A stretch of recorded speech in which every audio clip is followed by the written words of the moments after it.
कि हमारी कुछ दिनचर्या होनी चाहिए, कुछ भागवतिक, अध्यात्म और कुछ व्यवहारिक, क्योंकि गृहस्थ धर्म में नौकरी, व्यापार या जो भी सेवाएँ हैं, वो अनिवार्य हैं।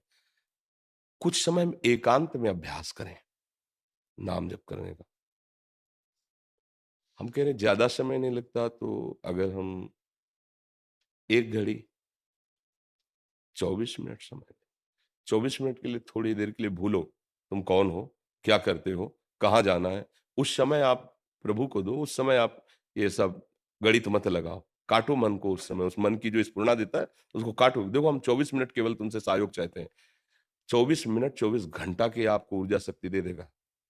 नाम का चिंतन करते हुए 24 मिनट तदात्म होने की चेष्टा कीजिए। बड़ा कठिन है, बड़ा कठिन है, हम कह रहे कठिन है। क्योंकि बहुत समय से मना खष्टानि इंद्रियाणि प्रकृतिस्थानि कर्षति, तो उस 24 मिनट में भी 24 घंटे का हिसाब लगाएगा। वहाँ जाना, ये करना, उनसे वो मिलना है, वो उसका स्वभाव है, उसको काटिए। बार-बार अभ्यास के द्वारा नाम में लगाइए। समझ गए? अब इसके बाद हम व्यापार के लिए निकले। जो खान-पान तो प्रभु को समर्पित किया। अब 8 बजे से लेकर रात्रि 8 बजे तक माना आपकी ड्यूटी है। बीच में कभी जब स्मरण आ जाए, तो राधा-राधा बोल दिया। 8 से 8 बजे तक ईमानदारी से जो काम मिला, खूब मेहनत की। चाहे सरकारी हो, चाहे निजी हो, कुछ भी हो तो आप सेवक ही, क्योंकि निजी है तो प्रभु का है सब कुछ, अगर सरकारी है तो प्रभु का है, विराट स्वरूप भगवान का ही सब कुछ है। इसके बाद जब हम वहां से चले, तो 8 से 8 बजे का पूरा समय प्रभु को समर्पित कर दिया। कि सुबह 8 बजे आए थे, रात्रि का 8 है। इसमें प्रभु कोई त्रुटि हुई हो सेवा में, सुमिरन में, उसे क्षमा कीजिए और ये समय आपके चरणों में समर्पित करते हैं। बीच-बीच में स्मरण का अभ्यास जब करेंगे ना, राधा, फिर लगे, फिर राधा, फिर लगे, अंदर-अंदर की बात। ये समर्पण और ये अभ्यास एक दिन निरंतर, जैसे आप श्वास ले रहे हैं, आपको भान होता है कि अगर मैं ना लूँ तो श्वास अंदर नहीं जाएगी, ऐसा नहीं है।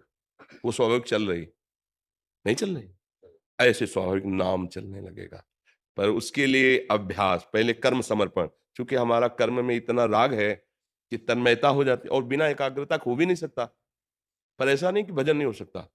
जब बाण सामने वाले का काटना है और अपना बाण संधान करके उसको मारना भी है और नाम स्मरण भी चलना है, ये काम हो सकता है। क्योंकि भगवान ने कहा मामनुस्मर युद्ध चे। तो इससे नीचे सब काम है।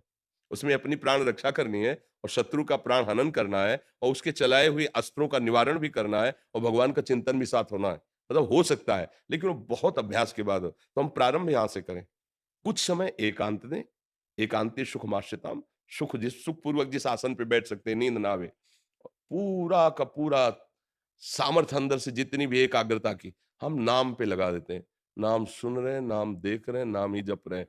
ओठ बंद है और ऐसे मन बार-बार परेशान करेगा उससे हटा-हटा के, तो उससे आप देखेंगे कि मन पकड़ने लगेगा नाम। कार्य करते समय बीच-बीच में, जैसे एक बार कहा था कि अगर आप 10 मिनट में एक बार राधा बोलेंगे, तो हम देख लेना, एक बार विश्वास करना, तुम 24 घंटे भजन करने लगोगे। क्योंकि 10 मिनट में बोला राधा, अब 10 मिनट के लिए छुट्टी, पर मन चिंतन करेगा कि अगले 10 मिनट में राधा बोलना है। 5 मिनट हो अभी राधा बोलना है, कितनी बार राधा नाम तुम्हारा मन जप लेगा मन, और फिर भी बोले राधा। धीरे-धीरे इसे अभ्यास के द्वारा हम फँसाते हैं नाम में। जिसने हमें अभ्यास के द्वारा विषयों में फँसाया है, उसी मन को नाम के सहारे से हम प्रभु में ला रहे हैं धीरे-धीरे। तो हमारा प्रयास देखकर प्रभु रीझ जाते हैं। फिर हमारे अंदर अगर नाम छूटे तो तद स्मरणेन परम व्याकुल। अखंड भजन के लिए लिखा है, तदर्पिता अखिलाचारिता तद स्मरणेन परम व्याकृत। जितने भी आप कार्य आचरण कर रहे हो भगवान को अर्पित करो और भजन का ऐसा अभ्यास बनाओ कि अगर नाम छूट जाए तो आपको व्याकुलता हो। पर वो बहुत आगे की बात है। अभी तो नाम का महत्व ही नहीं जागृत हुआ।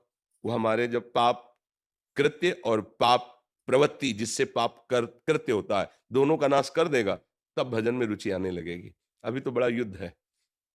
नाम श्वास दो बिलख चलत हैं, इनको भेद न मुँह को भावे, श्वास ही नाम नाम ही श्वासा, नाम श्वास को भेद मिटावे, तब रोम रोम और रग रग बोले, तब कुछ स्वाद नाम, नस नस राधा राधा बोलने लगेगी। जिह्वा की तो बात जाने दो, हर नस नस में राधा स्फुरित होगा। तो जो भी कर्म करो भगवद अर्पित करने हैं। भगवद अर्पित कर्म करने तो पापाचरण नहीं, वो भगवद अर्पित नहीं होता है। भगवद अर्पित कर्म तस्मात् शास्त्रम प्रमाणम थे। और इसके बाद नाम जप का अभ्यास, ये धीरे धीरे धीरे धीरे फिर पकड़ लेगा। नाम मन को पकड़ लेगा और मन नाम को पकड़ लेगा। नाम, मन अभेद हो जाएँगे। तो जैसे हमारा दिल धड़कता है उसमें हमारा कोई प्रयास नहीं है, ऐसे नाम चलने लगता है, जिसे महापुरुष जन अनुभव करते हैं कि अजपा में जप नहीं रहा हूँ, स्वाभाविक चल रहा है, स्वाभाविक चल रहा है।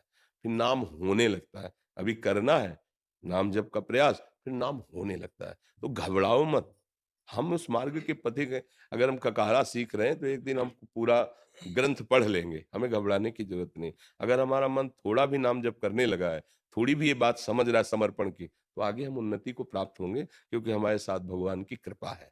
कृपा न होती तो नाम, धाम, संतों का सानिध्य ये मिलता ही नहीं, मायाकृत भोगों में ही हम सुख मानने लगते।